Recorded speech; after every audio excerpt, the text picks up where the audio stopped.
How's it going, guys? Welcome to the Cheesecake episode here. Not sure if you can hear me over the music, but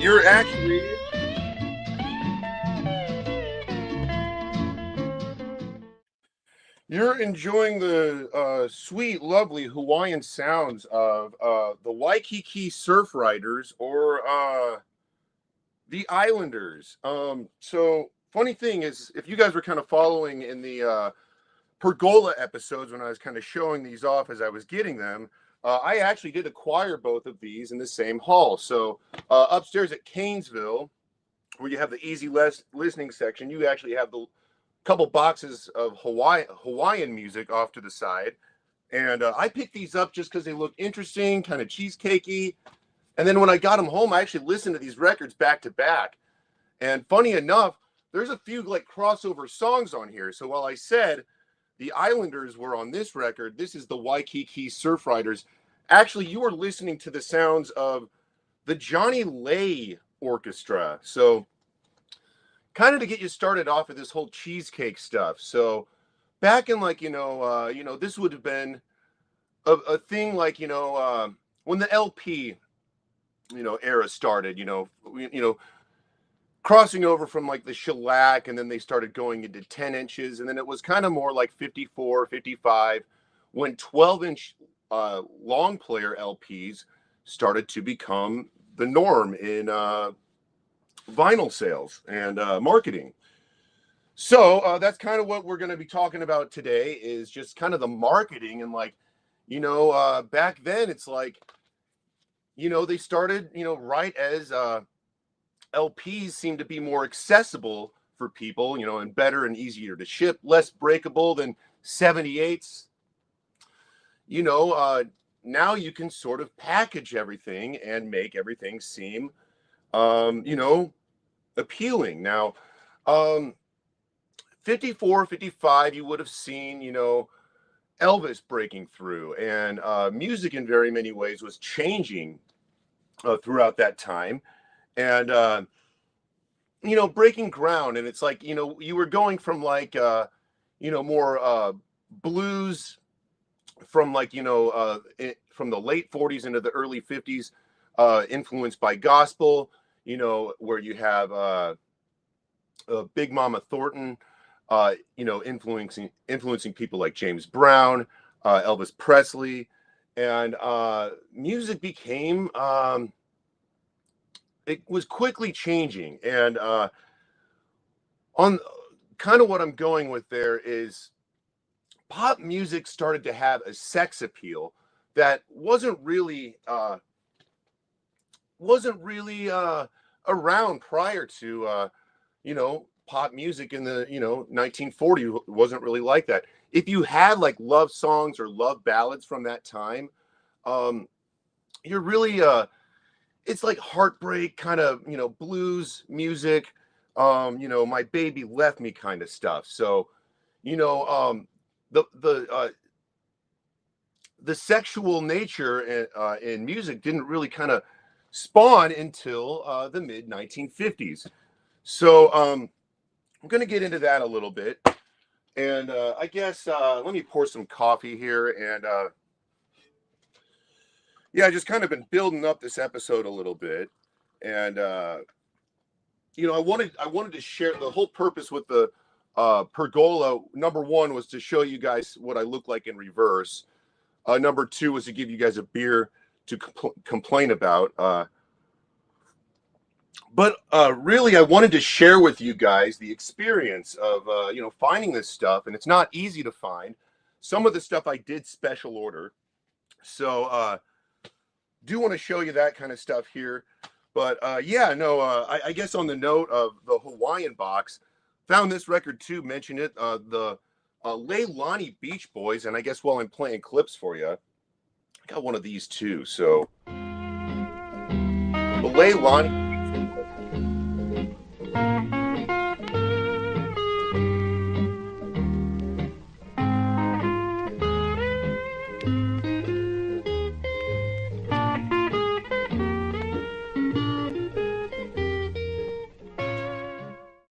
So yeah, in addition to the whole cheesecake thing, it's also inspired a new ripping hobby. So I don't know if these are as great qualities like PB Thal rips or anything, but no, when finding some of these records, a little bit hard to find the music online, and I did kind of want to share with you.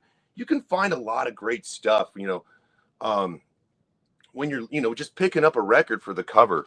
I was gonna say, like a lot of these budget sort of records, uh, the story behind these, and why you might have like a lot of crossover songs or hidden artists, or I really think that this is like maybe three artists on playing these songs that they might have a lot of crossover musicians, but what you probably had was labels who had the rights to these songs, and they're like, you still have the rights to this music. What do you want to do with it? Well, we're going to repackage it, and we'll put a South Pacific thing on it to give it some sales appeal, and then it'll be like an alternative South Pacific thing. And so a lot of labels were able to repackage stuff to make a buck, and so I mean, and that was the kind of thing, like, here showing this, it's like, if you were to put Percy Faith on this record cover, I don't think anyone would be interested in it. But you put a fox like this, and all of a sudden, people love this record. I was going to mention, with this being South Pacific, uh, the music on here that they put on here anyway, way better than this. So I guess you do have alternate covers, if you want to think of it that way. But let's see. Yeah, I wanted to also talk about, mid 50s, where, or I guess, before I really, actually, before I really jump into it, I guess I got a whole crate of records here. And talking about budget line stuff. Now, Les Paul, Mary Ford, you guys have seen their records. They're always featured on the record cover, unless we got this Tops Les Paul record. Tops is a total budget label. So, like, on the lines of a budget label, you have the rights to some songs. Why don't you package up a record and throw out, some Les Paul? You even got a budget line Les Paul guitar on the cover here. So, that's one thing that labels would do. But yeah, I guess, Les Baxter was kind of also one of those artists, for like the mid 50s into the early 60s. This truly was like, Les Baxter records were really, they were great for their time. You listen to them now and they're kind of cool. But it's some pretty good, easy space age jazz, very accessible jazz. One thing I want to mention about Les Baxter, you will run into his records a lot, and they have a lot of intriguing record covers. And so you can even tell, like, maybe when Les Baxter like really made a great record, they also had to go all out with the cover. Well, this is Ports of Pleasure. You do get like a little bit more on the exotic side of Les Baxter, but I still think Les Baxter, it's still pretty accessible jazz, and there was jazz that was definitely pushing the envelope a lot more than Les Baxter was back then. But one thing that's kept Les Baxter's records, or a lot of these artists, relevant, is the cover. And when you listen to Les Baxter records, I almost feel like, would there be any appeal beyond this if it weren't for the cover? But yeah, I'm going to just kind of briefly, before I get in really deep into things, Cheesecake was something that, I guess, the term cheesecake, I guess, let me sort of talk about that for a moment, because it's been used to describe like LP covers, but I was kind of doing a little bit of research, like where the term like kind of became like marketable, and it's in reference to women looking attractive on for marketing purposes. You want to sell a product, you want to sell cigarettes, you want to sell Dr. Pepper. A lot of times they would put an attractive looking woman on the advertisement to get you to buy. Well, that sort of did carry over when LPs became a thing in the mid 50s. So the term cheesecake back then, there was the word beefcake. It was used to describe like men who were sort of like hunky or something, or they would even that would even be used for advertising. But cheesecake was then introduced when you're using women to sell a product. Now, I always thought it was like also sort of in reference to you're not getting the real thing, you're getting cheesecake.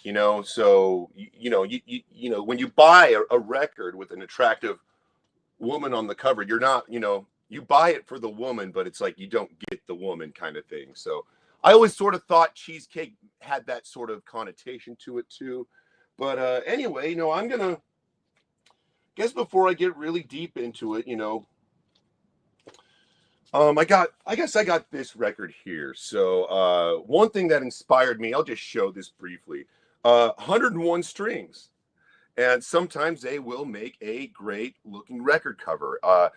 This actually I bought when I was in college, and I was working at Homer's, and this kind of came through in great shape. And I didn't, I normally just throw this stuff in the dollar bin, but I was like, I didn't know what to do with it. I'm like, I don't think anyone's going to buy it for $1. Started checking it out, and I ended up just taking the thing home, and I used to just actually hang this up while I was in college. So I want to mention like the music on here on like 101 strings.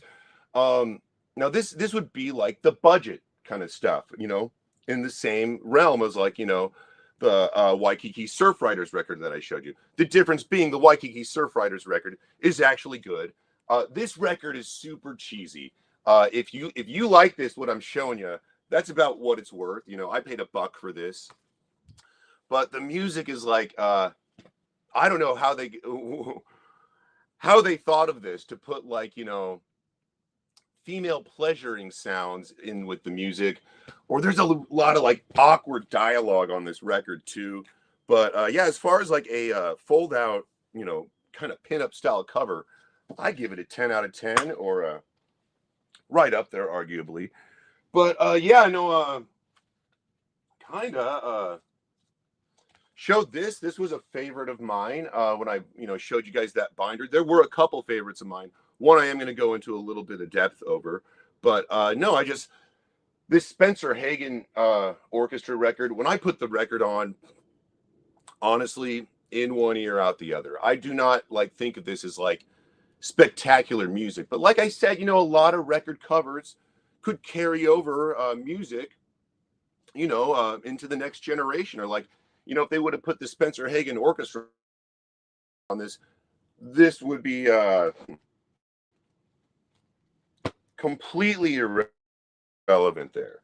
But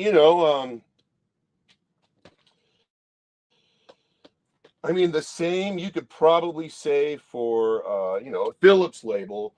His most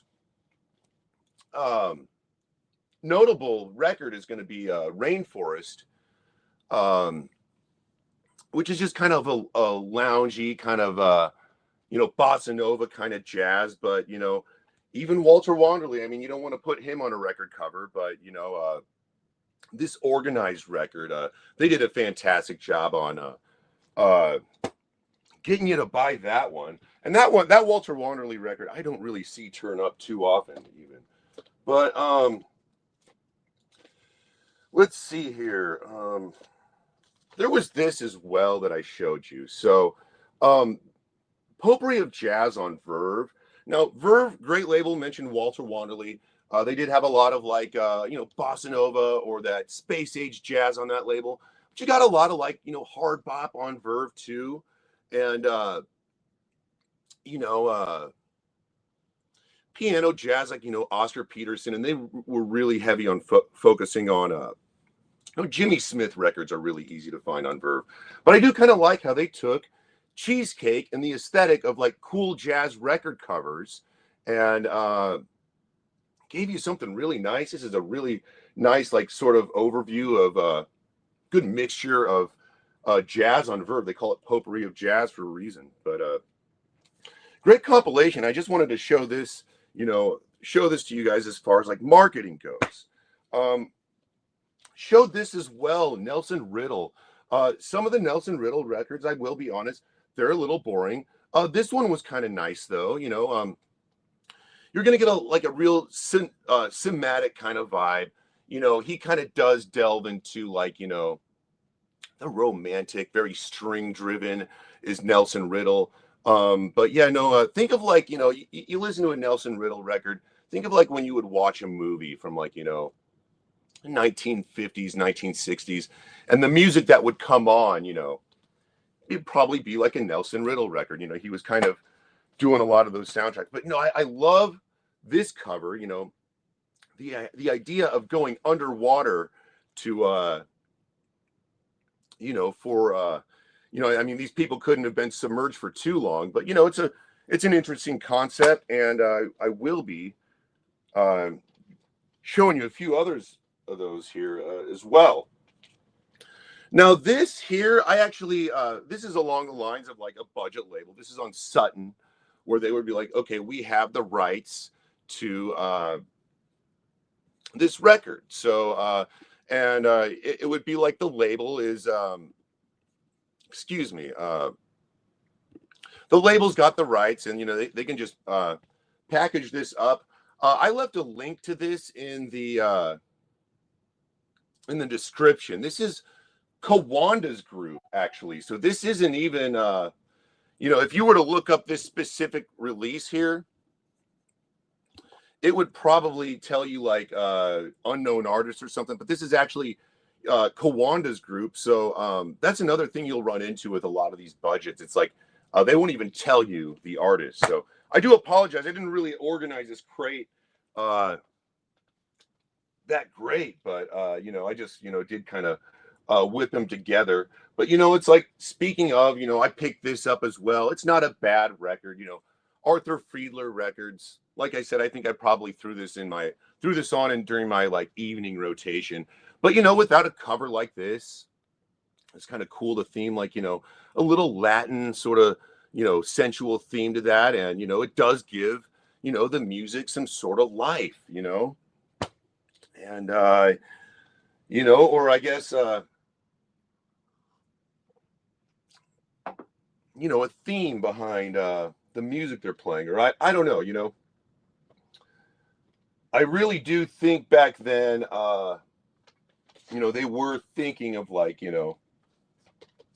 marketing and selling you guys a record. Now want to mention this real quick. The new Christie Minstrels, this is going to be like mainstream folk. Talked about folk music in some previous videos. In the early 1960s, it was very much a mainstream movement. And early 60s, I mentioned this as well. This was pre-Beatles, and Elvis making movies was sort of dipping out of the rock and roll stuff a little bit. So you sort of needed some a new movement in music. So you did have stuff like the new Christie Minstrels, Kingston Trio. So thing I was going to mention, they're totally using this formula here as well.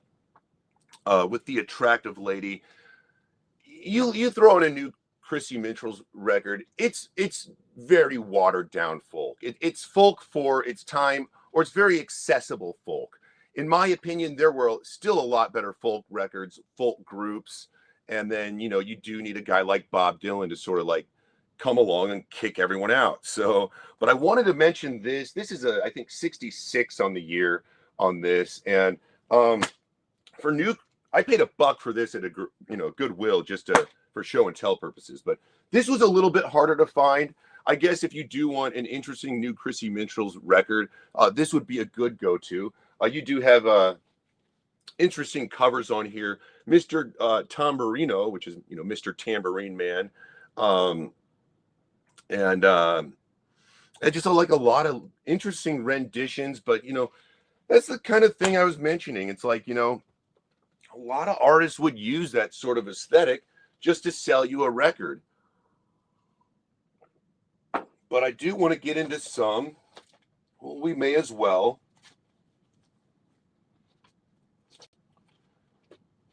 I'm deep enough into this video. I wanted to talk about, sort of the pioneer, or, pioneer, one of the originators of the whole selling you guys records that, with a sensual or a, sexual nature. Now, Julie London. We have London by Night here. Julie London is,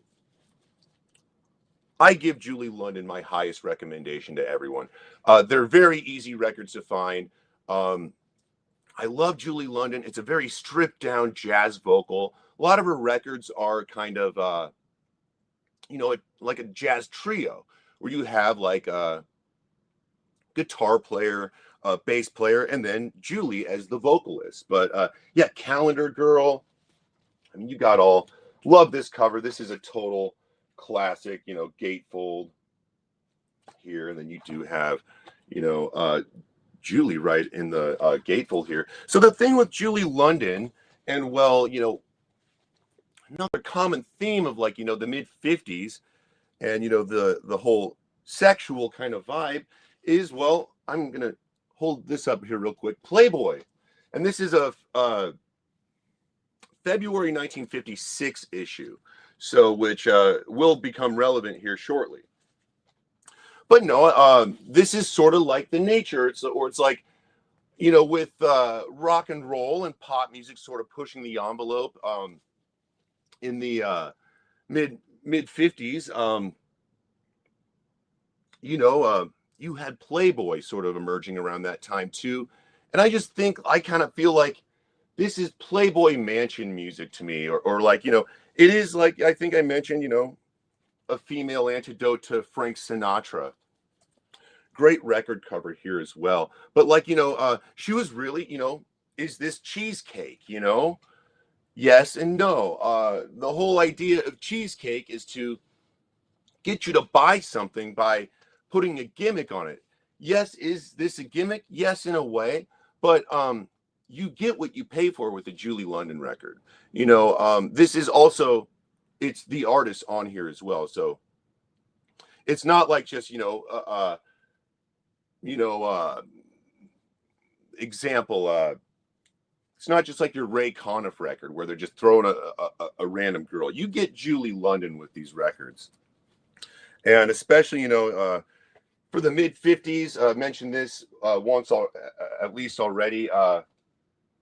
For the mid 50s, this was not this was not a comfortable image for people. And you walk into a record store, you see Julie London with a strapless, top on, and you're like, it's a bit appalling. So, I wanted to mention that because with the Playboy theme, and you listen to this, and I guess,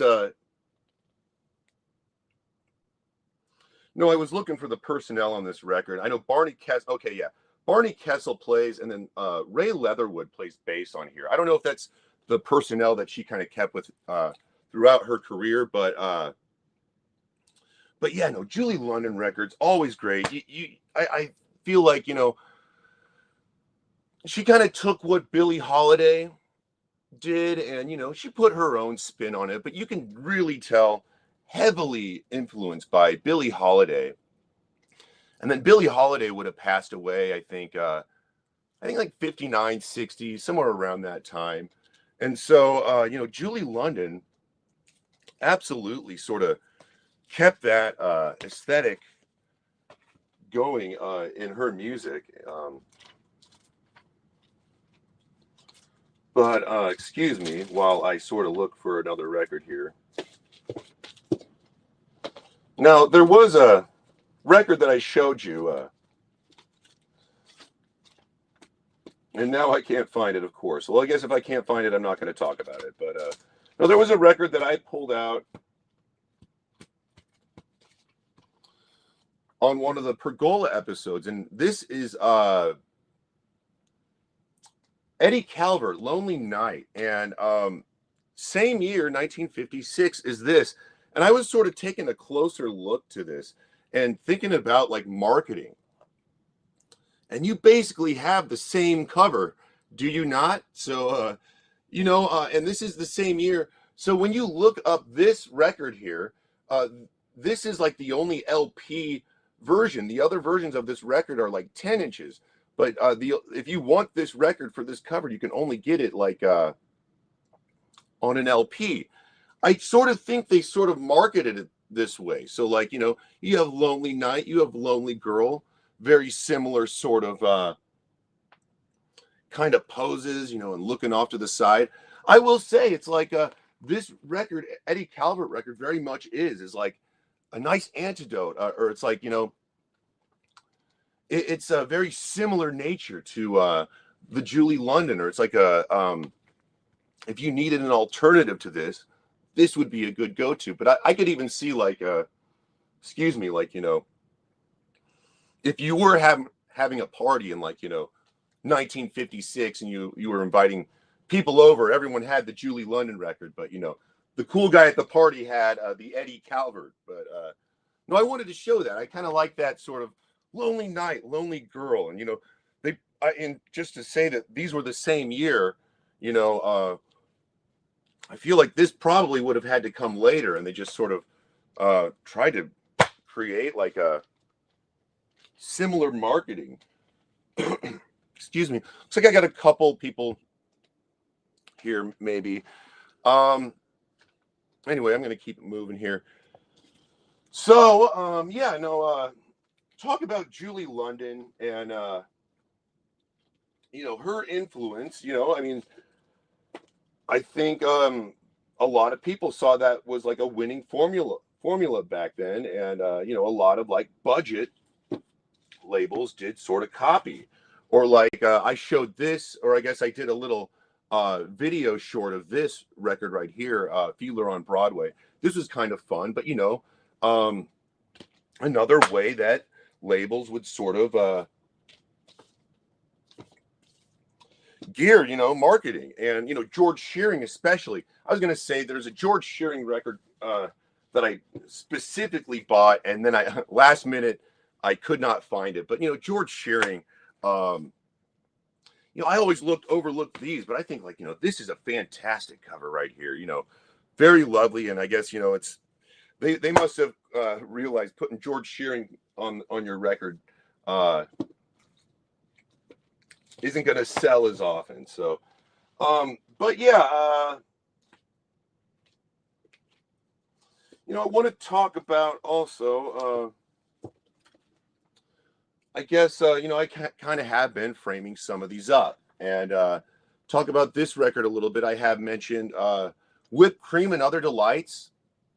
I think I just kind of over the years of being a record collector, just kind of became desensitized to this record. But in my opinion, anything but that. So I mentioned in a previous video, this was very much a parody of all the Cheesecake records that were coming out around that time. And I think this was sort of like to poke fun at all the marketing, but then sort of like put it over the top as like this like to me was like very similar to like what a viral meme could do like today. It's like kind of like with the Julie London, you walk into a record store, that's a pretty raunchy cover, but this is not only is it raunchy, this is making people laugh. And this is the year on this, 1965. And as I mentioned, that record was very much a parody, but also inspired parodies. So you guys might see you guys might have seen Pat Cooper, Spaghetti Sauce and Other Delights. Well, you go from like, to me this is totally amazing right here, but Here's one for you. The Frivolous Five. This is going to be on RCA. Sour Cream and Other Delights. And kind of when I was looking at going through and looking through various parodies of this record cover, this one sort of stood out to me as like, number one, totally bad record cover, but at the same time, these ladies are just having fun. And I know this is like a collection of just like, studio musicians, probably from like the big band era. And they probably were blown away by the phenomena of whipped cream and other delights. And so, yeah, you have this, and it's sort of like a parody of the parody. And some of the songs are even done in humorous nature. But yeah, no, I mean, this is a cover. Not only did it turn a lot of heads, this was talked about for years to come. Um, and yeah, I don't know if we got Dave the Pickup Artist watching. Is that Phyllis Diller hanging out here? But yeah, this is actually kind of a rare record. If record covers were sort of more appreciated, I don't know. This could be along the lines of maybe a $40-$50 record. I'm not sure, but a lot, not rare compared, rare compared to this. This is, one of the most common records of all time. But yeah, let me see. There was also from same year, 1965, and did mention this, and I showed this. I went ahead and did the frame job with this Claude King record as well. Now, I'm not a huge Claude King fan, and I found this, recently at in a bargain bin, and covered practically near mint. The record just needed a clean. When I listened to it, it wasn't a bad record, but as I mentioned, and you guys know, I'm pretty hardcore about my country records, and Claude King, he's okay. I'll say he had Roger Miller to compete with, so that was kind of his trouble there. I will say, kind of the same thing. 1965. I don't know what came first, or if whipped cream was out and Claude King felt he needed to do the same thing. But I do think this is like a 10 out of 10. Right up there with not as bizarre as whipped cream and other delights, but still a great cover. And looking into this is another model that I didn't know of. When I did look some of these up, Dolores Erickson is on the whipped cream and other delights. I guess I guess backtracking a little bit, yeah. Dolores Erickson on Roger Williams' Temptation, which I actually listened to this record.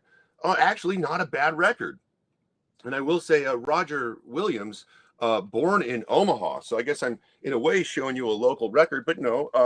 Dolores Erickson was very famous on record covers in addition to whipped cream and other delights. She's also going to be on a Kingston Trio record, Sold Out, which I was holding out for a bargain bin copy.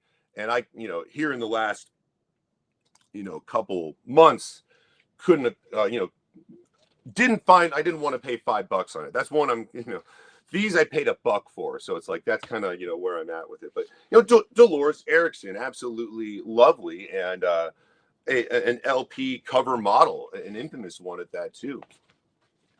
So, and there's another one. I am, in a way, this video might be a little bit hard. It's kind of, I didn't know how I was kind of going to go into it really to begin with. But,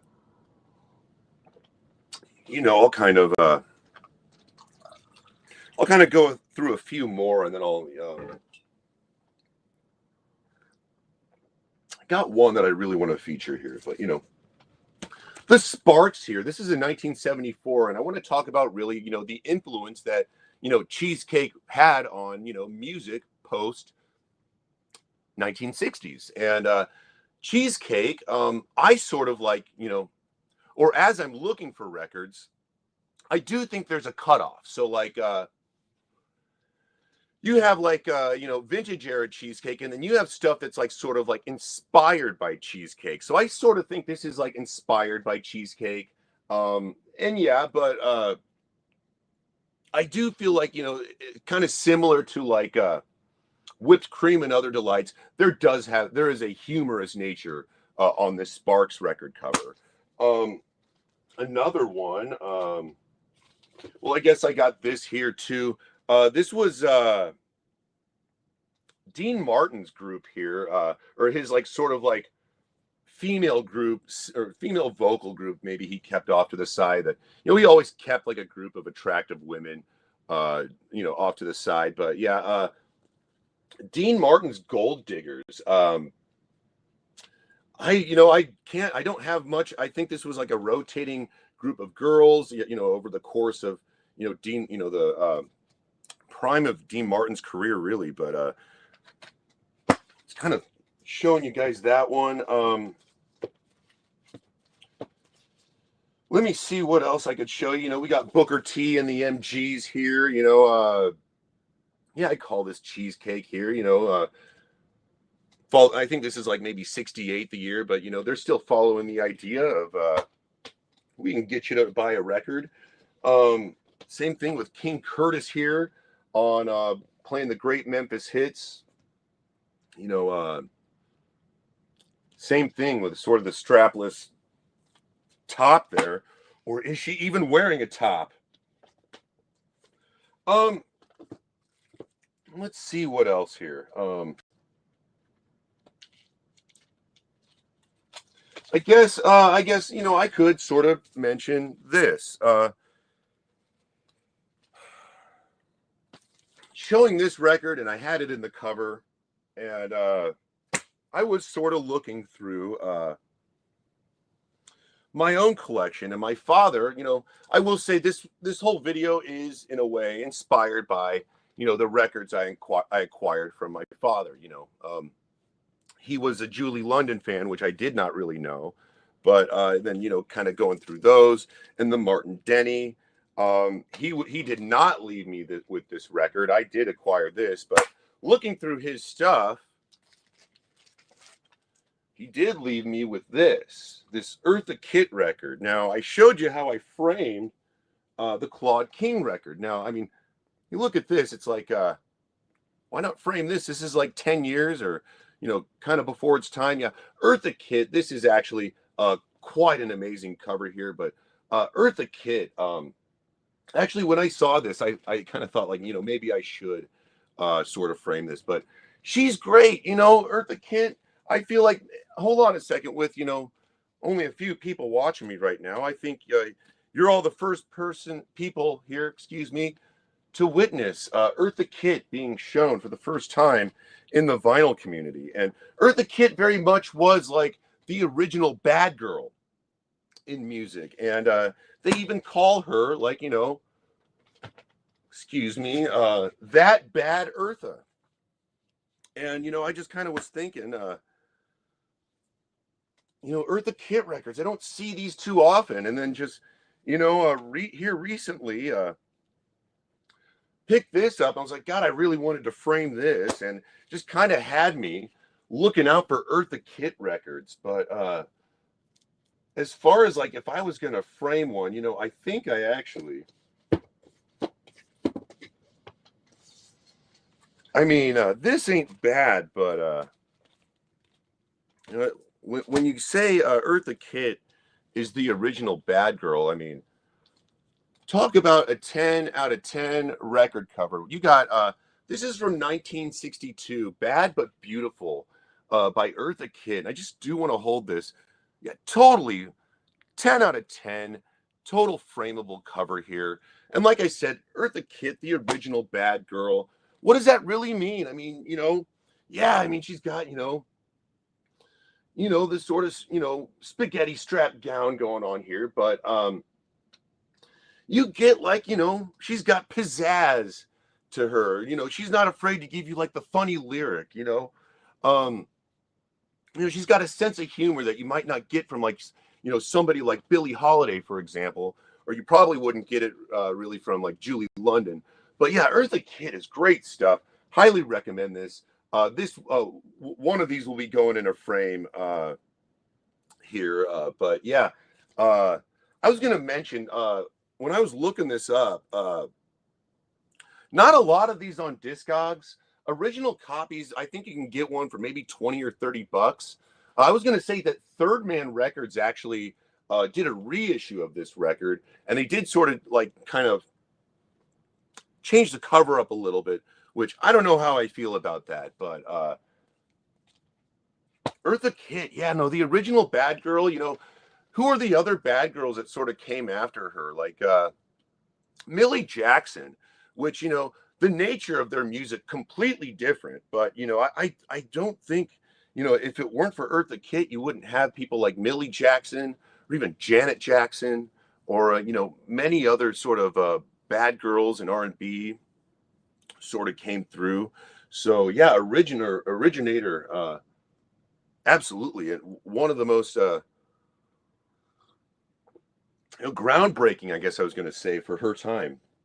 So I do apologize. This episode does get a little bit, it's not as cohesive, it's okay. I should have organized this a little bit better the night before, but it's quite all right. I did show this one here. This is the Roberto Rossani Orchestra. I'm going to show this from afar. Yeah, she's actually wearing like a see-through sort of, you're not going to be able to see this through the video, but I think that's what's so cool. The music on here, totally boring and forgettable, but yeah, I don't know. I am noticing if the cover does feature a little bit of nudity, even see-through nudity. Some of those record covers do tend to go for a lot of dough. But let's see what else we got here. I guess I'll hold these up here real quick.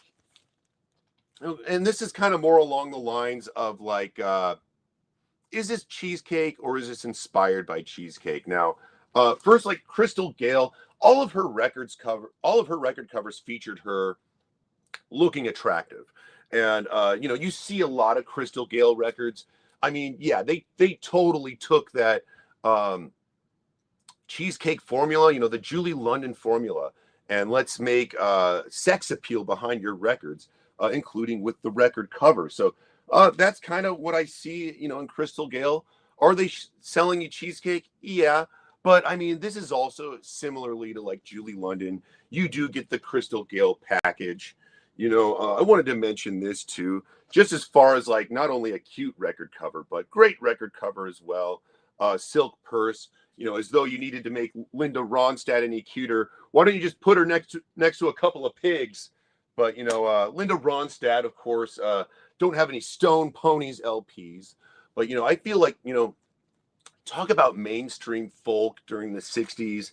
The Stone Ponies kind of had that real mainstream folk movement, and even here with having Linda Ronstadt, right on the cover of the sleeve, that totally made for sales and marketing.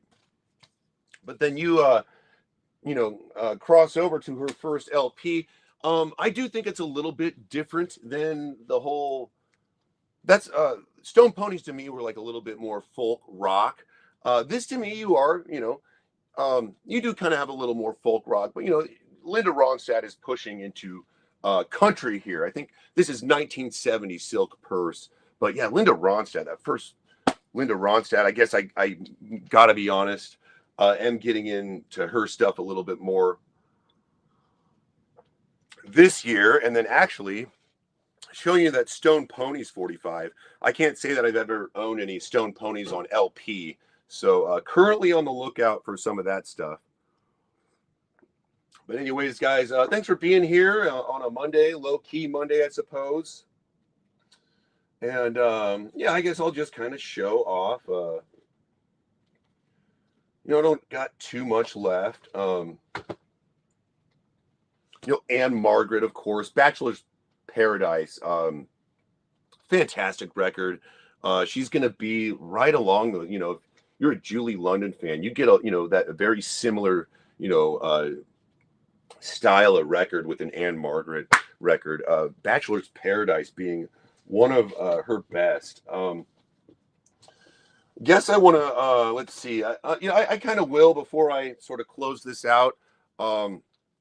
I am just going to kind of review some of the ones I set off to the side. And, as I found them, they were just kind of either funny or maybe at this point, I just want them to be part of the video. But yeah, London Derriere, no No record in here, but this was like, 1962, and even before whipped cream and other delights, they were a little bit ahead of their time as far as like making fun of cheesecake. I mean, what better way to make fun of cheesecake and LPs than to not even include a record with this? So, London Derriere will not be on Discogs. Let's see what else I could show you. There was this too, which is a little bit on the raunchier side. Um, but yeah, Carnival 78 kind of gets more into the like, you know, Latin disco stuff. This was actually kind of a fun record. So, they did put the ladies on here to sell you that Latin disco fun, sort of worked out. Uh, yeah, anyway, I had fun with that record, but um, and then yeah, I did mention George Shearing a little bit. George Shearing, I always thought, his covers oftentimes looked really cool.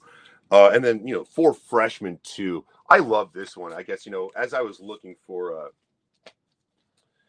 stuff in that sort of cheesecake realm, I really love this For Freshmen sort of, you know, the gentleman sort of, tipping their hat to the lady here.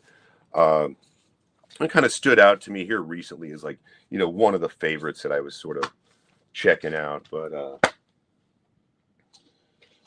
let me see if there is anything else. There is going to be. I'm going to close this out on a few good notes here. So, yeah, I guess I probably should have shown this early, but or I probably shouldn't even show it at all. But acquired 4 Ray Conniff records. Didn't pay a dime for them. They were all free. 2 of them out of Tim's Canesville bin, and then one of them my stack was too high at a record store. I was paying $90 to a guy who was like, "Can I just have this for free?" I was like, "I didn't even finish," and he said, "Yeah, go ahead." But I wanted to show this is like, why write your name right over the girl's forehead? I mean, come on, man. Uh, total fail on the cheesecake there, but I will say Ray Conniff, as far as cheesecake record covers go, not my favorites.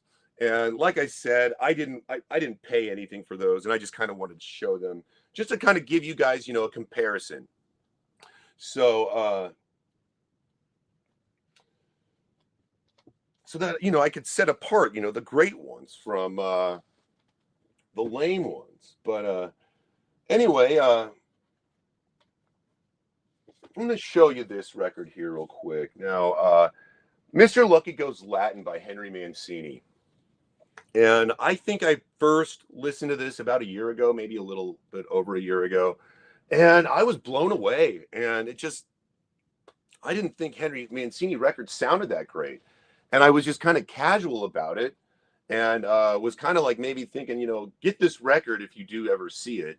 And I did finally get a copy.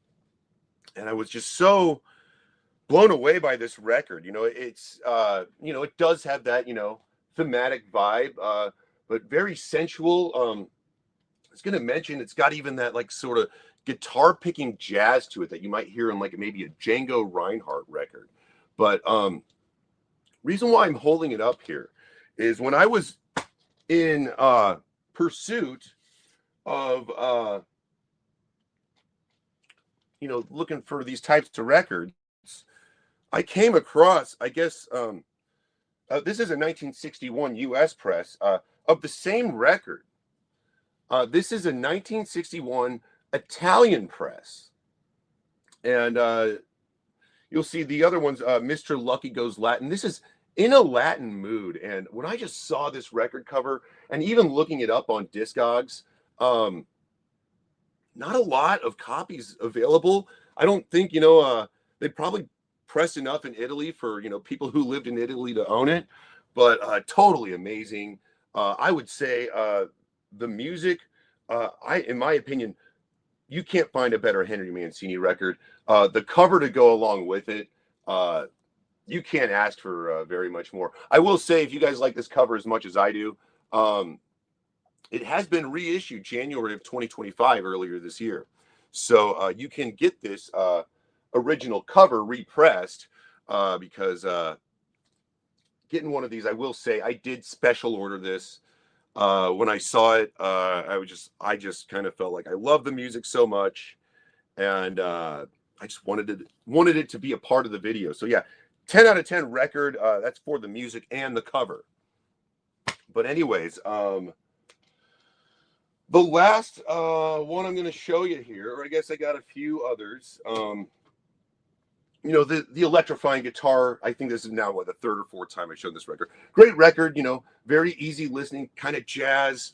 Not too hard bop or anything.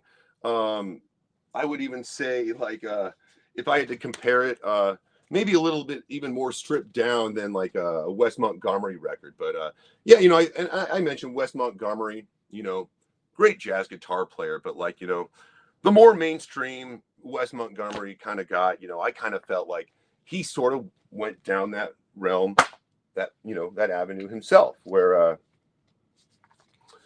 he was making sort of easy listening jazz records. But anyways, yeah, no, the last last kind of gosh, I guess I'm going to feature this one as a record cover model. And when I was looking for record covers and stuff that I wanted to be part of this video, there's one that really stood out for me that sort of like inspired. Wow, I ended up I mean, didn't realize how infamous she was on record covers. Honestly, equally as infamous as or maybe almost as infamous as Dolores Erickson. But yeah, 10 out of 10 with an asterisk. We got Already Framed Up. Nelson Riddle, Sea of Dreams. And how I mentioned, Nelson Riddle records are like, you're going to get the thematic vibe. It's very strings driven. I think I did show a few Nelson Riddle records, which were actually pretty good. Looking at this one here, you might think that this record is great just based on the record cover. You will be a little bit underwhelmed by the music on here. A little bit disappointing. When I first got this record, you do sort of feel like, man, could they have just used this for like another record, or like a Martin Denny record or something? But actually, I'm okay with that. And the model on that record cover is Diane Weber. And Diane Weber was actually a Playboy model. She would have been March 1955 centerfold, and then again February 1956. And this was kind of like, I'm not going to lie, I sort of built this episode around to sort of feature Diane Weber. And I just think she's absolutely lovely. This like I mentioned, the underwater sort of theme. This was something that Capitol sort of did, with the on the other Love Tide that I had showed you. And there's another record here, Les Baxter, where they did, this was a theme on Capitol Records. I don't know, photographer on here. Gosh, I had it looked up, and then Tom Kelly is the photographer of this. And so yeah, what I was kind of looking up more information on that. Couldn't find any, a whole lot on like, the story behind like, taking these photos, submerged. But I love the theme, and she's totally nude on the cover. And with the whole see-through sort of slip to kind of give her like the mermaid sort of look, and you got the hair there sort of flowing with the water. And I just love that like perfect like sassy look on her face. And it's just kind of when I first got this record, I couldn't stop staring at the cover. And I just kind of like, how could they get this to be so perfect? Like the perfect underwater pose. And, how, even on here, it's kind of tough to decide which of these covers is the better of the two. But I will also mention, yeah, Diane Weber here as well. We should be able to get away with this one here. She was a nudist. In addition to being a Playboy centerfold, she advocated for uh, nudity and a nudist lifestyle. This is her as well. This is kind of a rare record. Cliff Ferry, it's like a comedy record. Looks like fun. And yeah, they got Diane Weber here with the moon peeking out a little bit. But yeah, no, a funny story about her. And I mentioned, I go up to Sioux City. And here is Diane Weber also on this Xavier Cugat record, Chili Con Coogie, and Xavier Cugat records.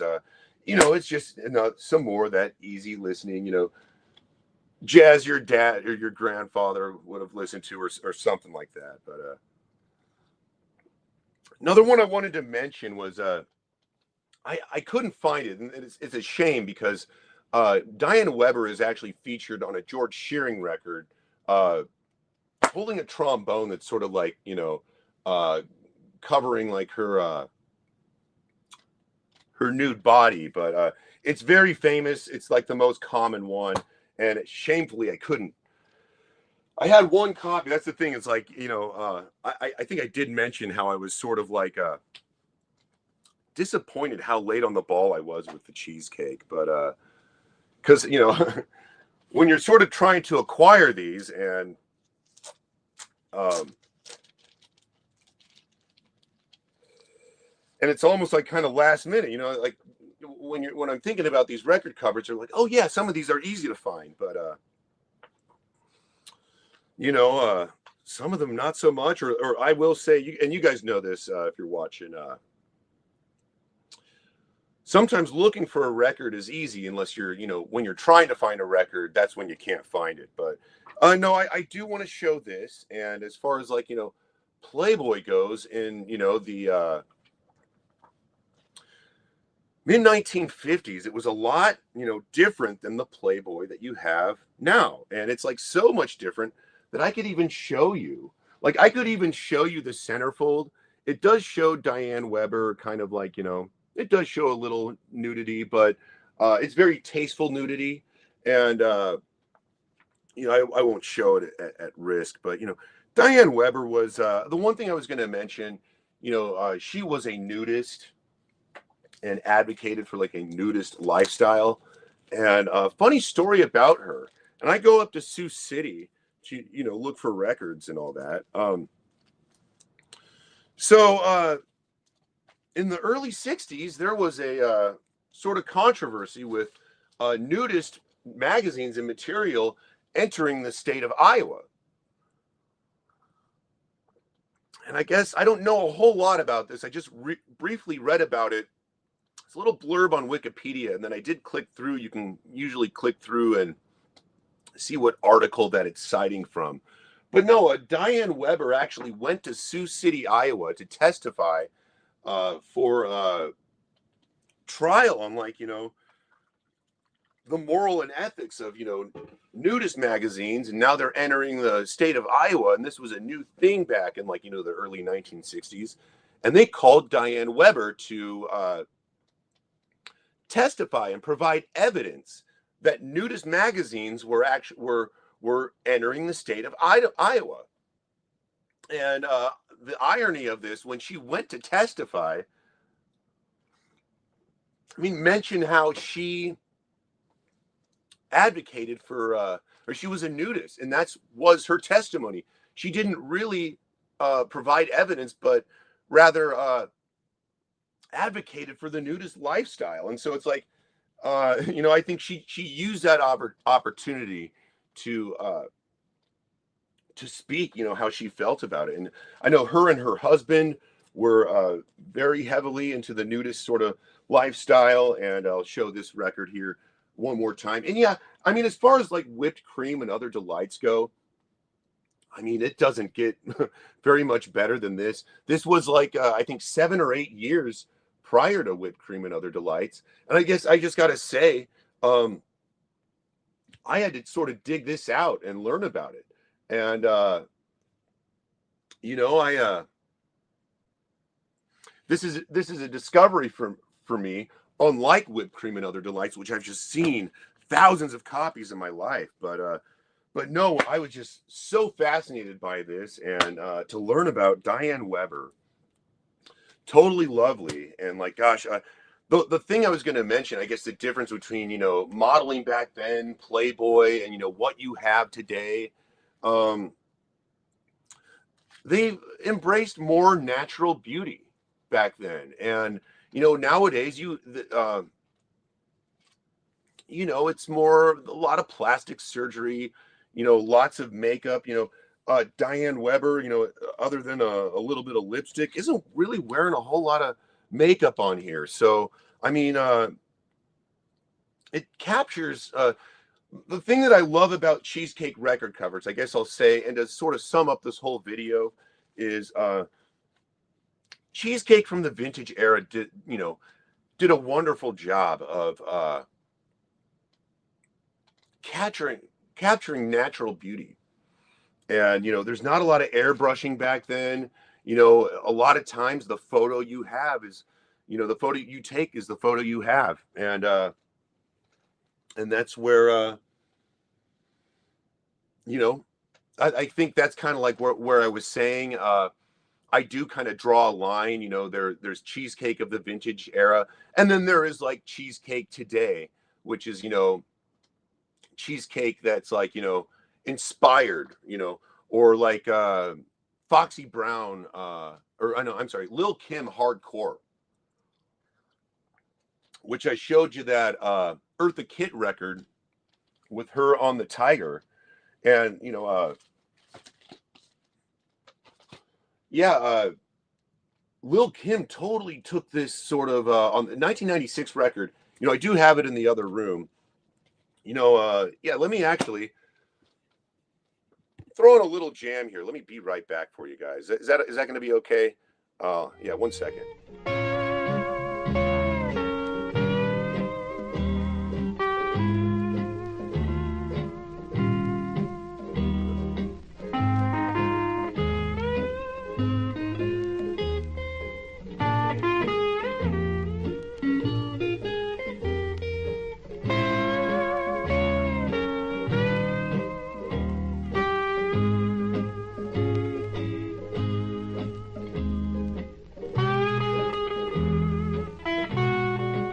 All right.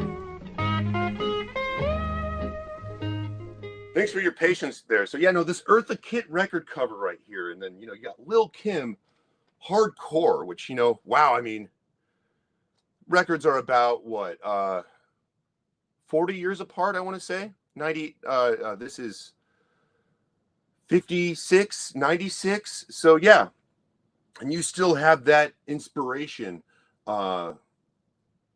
that many generations later, to say that Eartha Kitt was the original bad girl, from influencing Millie Jackson to all the way to Lil Kim. That's what I was going to mention. With Eartha Kitt, you get the whole Eartha Kitt package. Lil Kim, I mean, at this point, they're not selling you. They're not really just putting a random woman on a cover. They don't really do that very much anymore. And it's like it's like almost as though there's just like a stigma to putting, oh no, you just put a random woman on a cover. Or it's like that's another thing that sort of another thought that sort of came to mind as I was preparing this whole video, was the stigma of you go to the store and old man buying his records, and he's buying the Ray Conniff records, and the wife says to him, why are you buying all those records with the women on the cover? So I as I was kind of looking for this stuff, and to think of like parroting record covers. It was a thing back in the 60s. I am sure. I mean, for not being around back then, I'm sure customers and people who purchase this stuff totally made jokes about the record covers, and buying a record cover, a record for the cover. But one point I wanted to kind of drive home here is there's a phrase that maybe people like to use, and that is you don't play the cover, you play the records. And this was sort of to give you a sort of alternative perspective of that. And sometimes a record cover does speak louder than the music, or does jump out at you more than the music. Oftentimes is very boring, like those Diane Weber record covers. To be real honest with you, the music on those, not the greatest, kind of boring. Even for Les Baxter records, not even my favorite Les Baxter record. But that's the thing. It's like I mean, in a way, I think record covers like this almost just need to stand out for for what it is. But and there you have it, guys. The Cheesecake episode I've been building up for all these months. I had to build it up because, like, bargain bins are boring to you guys, right? Nobody wanted to watch this episode, but I talked a little bit about this record. Some of the records are great. Martin Denny, of course, you're going to get a great experience on any Martin Denny record. But Billy Bird, they were even using that on his records. Simplistic guitar playing. I guess they did. There are some Billy Bird records where he is on the cover, but I guess I threw this out here too. This actually does make a lot of those Cheesecake cover lists. So yeah, I mean, another record maybe would have fallen through the cracks if it weren't for the cover. But anyways, guys, thanks so much. Kind of reason why I did this video is, honestly, this was a new discovery for me, and I'm always looking for new reasons to renew my interest in bargain bins. And on the lookout for particular records. But yeah, no, it kind of just made me wish I was on the hunt for this stuff sooner. And especially like this record here, I did special order it. Sometimes I do get that sort of like feeling of disappointment when you overpay for a record. Yeah, definitely paid more on this than I would like to pay on a Henry Mancini record. However, you know what? I think there was the debate here recently. Maybe a certain YouTuber in the vinyl community threw out, you're saying it wrong. It's Henry Mancini. But I suppose if you have an Italian 1961 press of In a Latin Mood, you can say it however you want. It's Henry Mancini. That's right, because I have this copy. Anyways, guys, yeah, I don't know. Maybe this music just speaks to me now as I get older. But or I don't know. It is kind of good to go back and discover some of the music my father was into, which I guess I could mention. No, he passed away a year.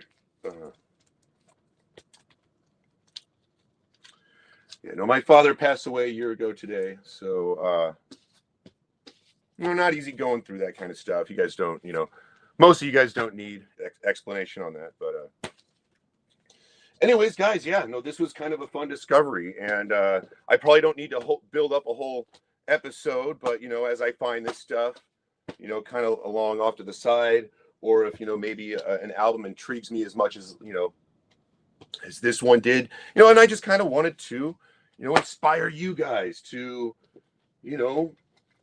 judge a book by its cover, because on a Julie London record, you sure can. I will say that. But guys, I guess I'll take you out with the Leilani Beach Boys here. So yeah.